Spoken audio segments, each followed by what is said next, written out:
Seán McNicholl is originally from College Land, now living in the big smoke of Armagh City. Exactly, the big smoke. Seán is a GP who started writing in 2022 and hasn't been able to stop since, thankfully for us. He has been lucky enough to get work published in Beyond Words literary magazine, Intrepidus Inc.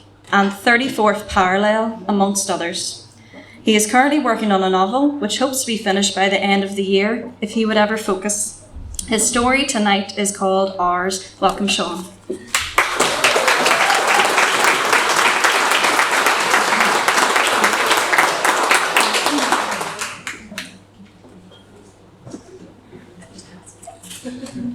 Thanks very much. If there's a tremor in my voice, just ignore it. Where has she gone? Brian stands and looks at the door. He's on the verge of tears. Probably to pee, Brian. Sweat dampens my dry lips. My breathing is hard. My muscles sag as the contraction dissipates.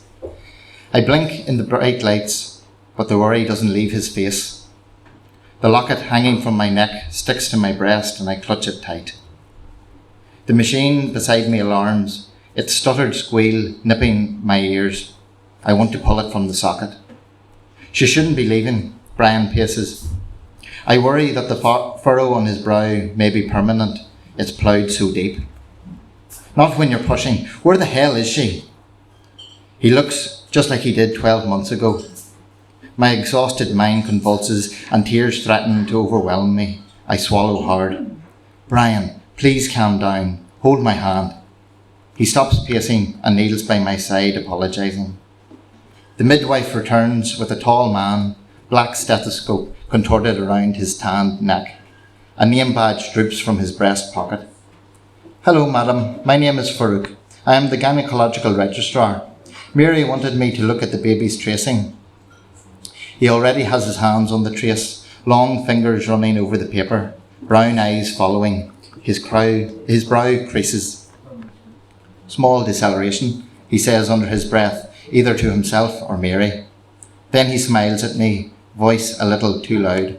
Nothing to worry about, madam. Baby just wants to see you. Too excited in there. It feels rehearsed.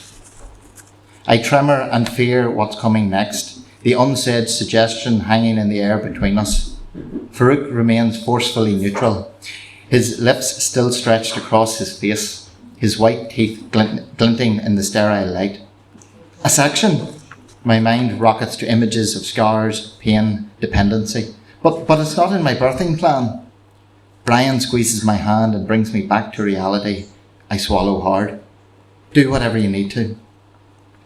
Mary smiles and rests a hand on my shoulder. Don't worry.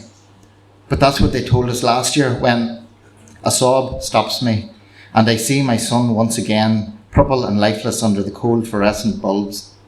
His only photograph now hangs around my neck. Another contraction and I cry out, the pain engulfing me.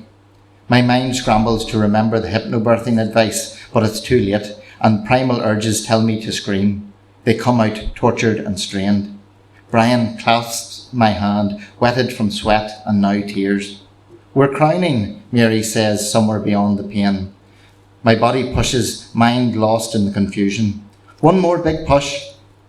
I strain, blood howling in my ears, and then my body gives way. I collapse back, gulping air. Mary is holding a little wet bundle, a heavy frown along her forehead. My lungs seize, heart pitches, and I'm thrown back to last year. That same empty, haunting silence.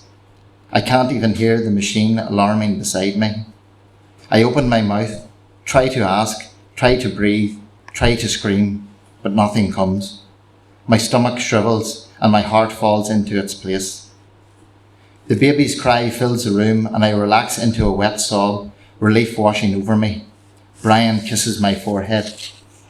The furrow on Mary's face persists. She looks to Farouk. He stands, stone-faced and unflinching.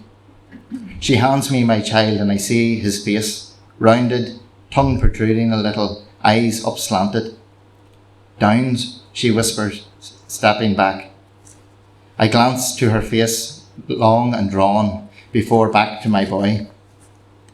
I beam and kiss him. He nuzzles my face. His hands grasp at my locket, holding his brother.